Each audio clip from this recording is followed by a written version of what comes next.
Hello there, What the Flick, Christy and Alonso and Matt. Are you aware that there's a thing called National Drive-In Day? There's like National Donut Day, there's National Everything Day. Why not make up a day for drive-ins, which barely even exist in our nation anymore? It's today. It's today, if you're watching this right now. What did you get me?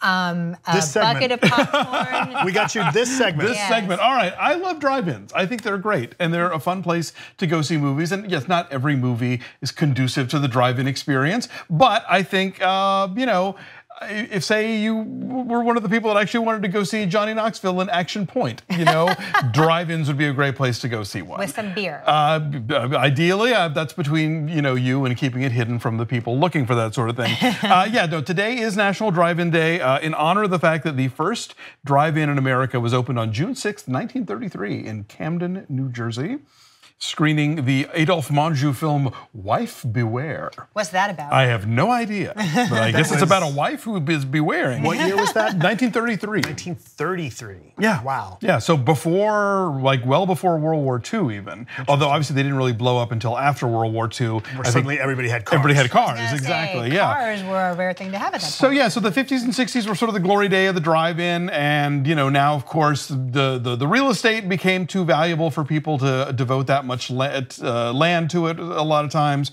and for various reasons, in the difference in our movie-going habits, drive-ins are not what they used to be, but they still exist. If you go to driveinmovie.com with no hyphen or whatever, it will tell you where the nearest drive-in movie to you is. And we are fortunate to live in Southern California, where we have several to choose from. There's the beautiful Vineland in the City of Industry, where if you're there for the late show, the train runs through the middle of it.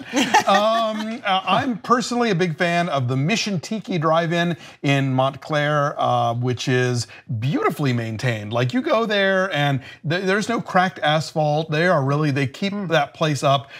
Tiki torches and big tiki statues greet you when you arrive. You, Hawaiian shirt man, should be going there all the time. I'd be more impressed if there was a way to like row your outrigger up. Well, Do they sell daiquiris at the concession stand? They do not, but they have really good carne asada fries. Wow. I highly recommend them. Let's think about, do we really want to be serving daiquiris to people in their cars? Well, that's the thing. Most drive-ins do have a no alcohol policy, but I'd say most drive-in patrons have a way around that. So that's, again, up to you. But also, like, nobody does the speaker on the pole anymore because those all got driven away with. Now you can tune in on your FM radio, and so I recommend bring a portable boombox with you if you still have one. That way you don't drain your car battery, but the sound is really good, and obviously clean your windshield. But bring as it's summer, so it's getting hot outside. So bring some folding chairs and go with friends. And I love going to the drive-in in the summer. It's one of my favorite things to do.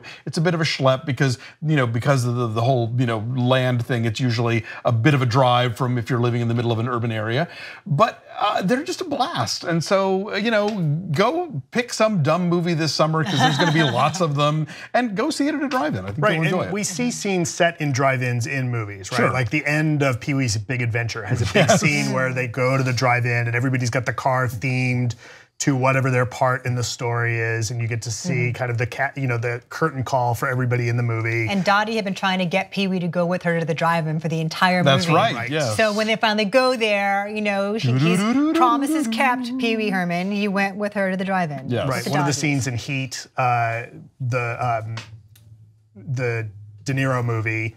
There's that great shootout scene in the middle of he goes to meet somebody, it's at the drive-in, and it becomes the big chase scene as they're driving around.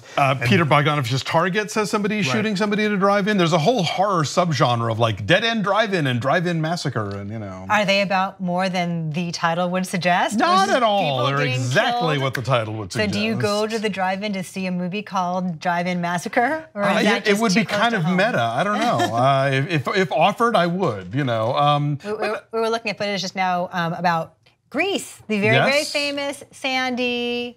With the dancing hot dogs behind him. Yes, it's very sad. So a place that should be romantic and fun ends up being very, very sad for Danny. Because he is stranded at the drive-in, branded a fool. I know, that song's been in my head for days now, thinking about talking about this segment. So yeah, that is all. It's so evocative of a time in American history. It's so American and so evocative of a specific era. They all had to switch to digital a couple of years ago when the studio stopped making 35mm prints, and there was actually like efforts going around to like fundraise to make that happen. Honda sponsored this whole thing where they were like, vote for your favorite drive-in and we'll pay for their conversion to digital. So like some car manufacturers actually still respect the existence of the drive-in, and yeah, if there's a drive-in near you, those people have survived a lot.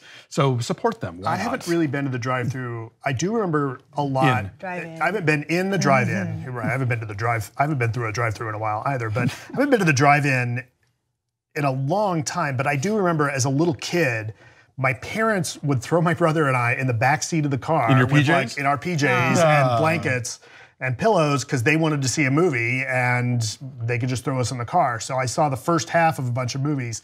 The one I only really remember is Freebie and the Bean. Oh my gosh. Whoa. Right? I do remember. What year is that? 74? Yeah, like 74. So I would have been really 3.5, 4 years old. Not a kid movie. And you Not a remember kid that. movie. Despite the title. I remember that's the movie we were seeing. I do remember seeing like the car drive into, like crash into the apartment. And that's about all I remember because we fell asleep. But the other thing I remember about drive-ins is that I grew up on kind of the south side of Kansas City, Missouri, and we would drive to Royals games, and there was a drive-in on the way. And so as you would drive there, you could kind of see, oh, what are people watching on the screen? I have my parents never took us to drive-ins when I was a kid, so I didn't go until I was in college. I was doing summer school one year, and I was in Nashville, and there was the 31 West Drive-In, which I think no longer exists. It was just over the Kentucky border, and on weekends we would drive out there. And right before the Kentucky border was this very scary like biker bar that would sell beer without carding you. So we would stop, buy beer, and then go see like scary. That sounds like a paradise. There was literally a guy who had like his glasses had been shot. It was like something out of Straw Dogs. But anyway, I remember seeing like Vamp and Friday the 13th Part 6 and a lot of gems that summer. I know I have been to the drive-in, and I'm somebody who I usually do remember what theater I saw things in. Like I saw a lot of stuff at the UA Warner Center in Woodland Hills, which does not exist anymore. But I don't know why. Maybe because I was asleep. I don't have a whole lot of in your jammies. Yeah, I don't have a whole lot of like vivid, like iconic pop culture moments to share about drive-ins. I mean, I know I went as a kid in my aunt and uncle's station wagon, which had wood paneling on the side, but I cannot tell you what I saw.